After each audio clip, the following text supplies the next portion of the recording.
आप पुलिस वाले हैं, आपके पास ताकत है और उस ताकत का बेजा इस्तेमाल आप कर रहे हैं। आप इस ताकत के दम पर मनोरंजन कर रहे हैं अपना, आप मौज उड़ा रहे हैं, हंस रहे हैं, खिलखिला रहे हैं। यह टिप्पणी सुप्रीम कोर्ट ने उत्तर प्रदेश की पुलिस के लिए की है।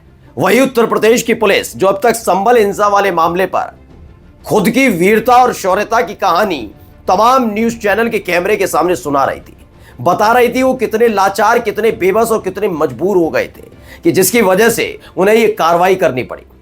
डंके की चोट पर एक तो उत्तर प्रदेश की पुलिस, या यूं कहा जाए योगी आदित्यनाथ के लाडले अधिकारी ने साफ साफ लफ्जों में कह दिया था पत्रकार से ही, हालात ऐसे थे जाकर देख लेते वो क्या करने वाले थे, जाओगे करोगे।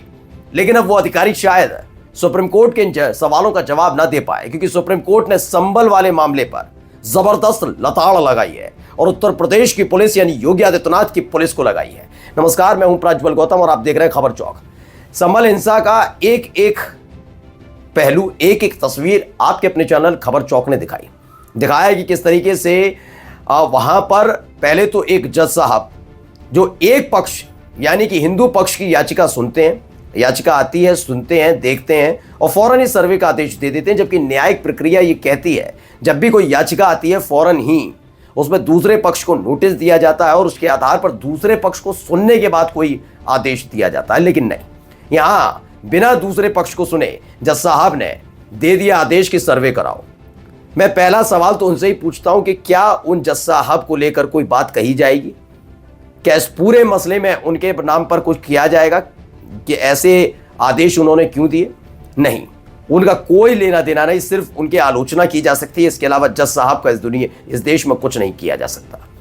ना उनको सजा मिलेगी, ना उनसे सवालात पूछे जाएंगे, ना कुछ।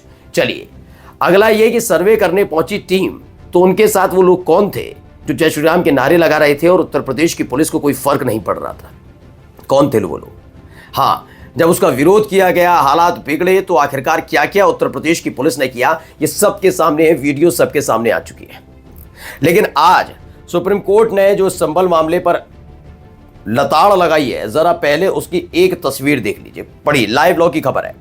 UP police enjoying power needs to be sanitised.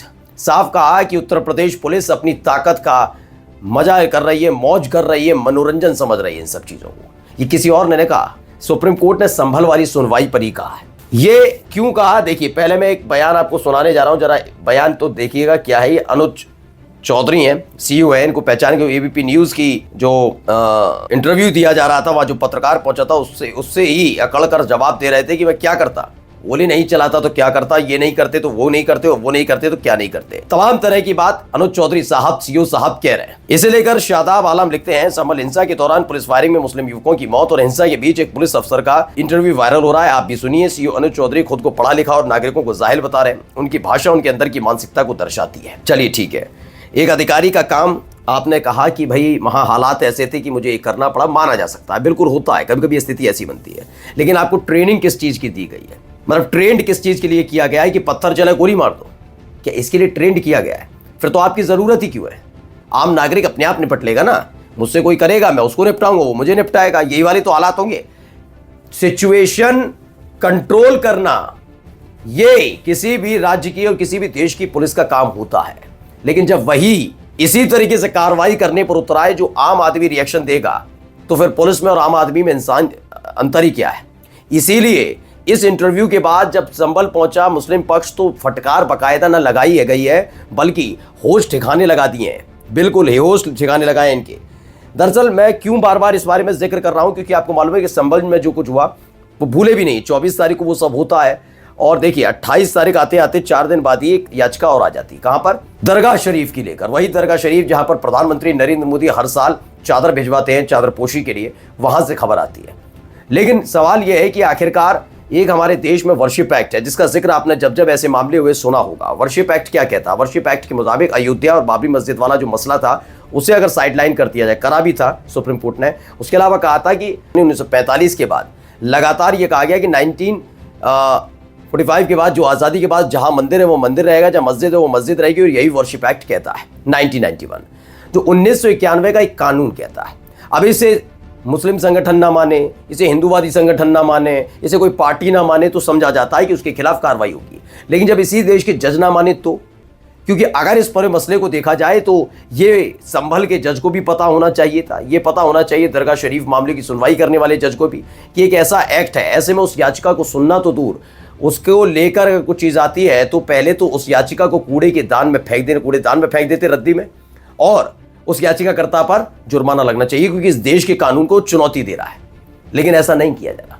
क्या कार्य किया जा रहा है? आइए, आप भी आइए, सबूत लेकर आइए, हम जारी कर देते हैं सर्वे की रिपोर्ट। इसे प्रभाकर कुमार मिश्रा हैं, बड़े पत्रकार हैं, उन्होंने लिखा कि इसके लिए मैं सुप्रीम कोर्ट को जिम्मेदार मानता हूं।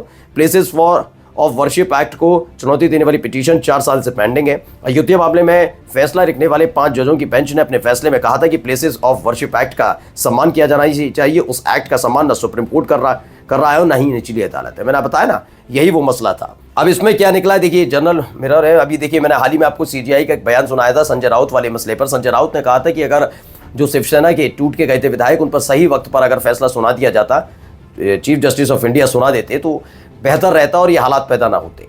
इस पर चीफ जस्टिस ऑफ इंडिया भड़क गए थे। उन्होंने कहा था कि ये मेरी मर्जी है, यानी कि सीजीआई की मर्जी है कि मैं कौन सा मामला सुने कौन सा नहीं। मैं तब भी कह रहा था और आज भी कहता हूँ, ये हो ही नहीं सकता ना। संवैधानिक पद पर बैठे हुए इस देश के अंदर हालात हैं, ये संवैधानिक पद पर जो बैठे हुए हैं ना, वो अपने आप को राजा समझ रहे हैं। आप सीजीआई का ये बयान ही सुनकर समझिए कि उनका कहना है कि मेरी मर्जी, हम तय करेंगे। मतलब तय करने वाला क्या मतलब, क्या हो? मर्जी तो हुई, तय नहीं किया जाता, मर्जी हुई ना। इसमें आपको सारे मामले सुने होंगे और ये आपकी ड्यूटी है, और अगर आप ड्यूटी नहीं निभा सकते तो अपने पद को छोड़ दीजिए, वो छोड़ देना चाहिए, ये होना चाहिए। लेकिन क्या कह रहा है, मेरी मर्जी, मतलब हमारी मर्जी है, हम तय करेंगे कि कौन सा मामला सुने कौन सा नहीं। अब इसी को लेकर देखिए, कहा गया कि पूर्व सीजीआई चंद्रचूड़ ने प्लेसेस ऑफ वर्शिप एक्ट 1991 में ढील दी, जिसका परिणाम संभल में 5 लोगों की मौत है, और यह है पूर्व सीजीआई की विरासत।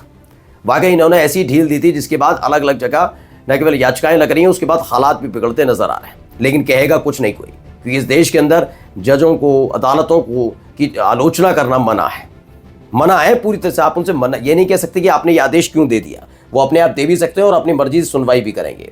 वहीं समाजवादी पार्टी के जो सांसद हैं रामगोपाल यादव, उन्होंने एक बयान दिया है। उन्होंने कहा कि छोटे जज देश में आग लगवाना चाहते हैं। अजमेर शरीफ मुद्दे पर सपा सांसद रामगोपाल यादव ने कहा कि ये इस तरह के हालात पैदा किए जा रहे हैं। तो कुल मिलाकर आप समझ ही गए होंगे कि कैसे हालात बिगड़े, क्योंकि बार बार मतलब 4 दिन बाद ही अगर अजमेर शरीफ से मसला आ जाए, उससे पहले अब संभल में हो जाए, और संभल वाले मामले पर योगी आदित्यनाथ की पुलिस की कलई खोल कर रख दे सुप्रीम कोर्ट, तो समझा जा सकता है कि कितना कानून सम्मत फैसला संभल के अंदर लिया गया हुआ। नमस्कार।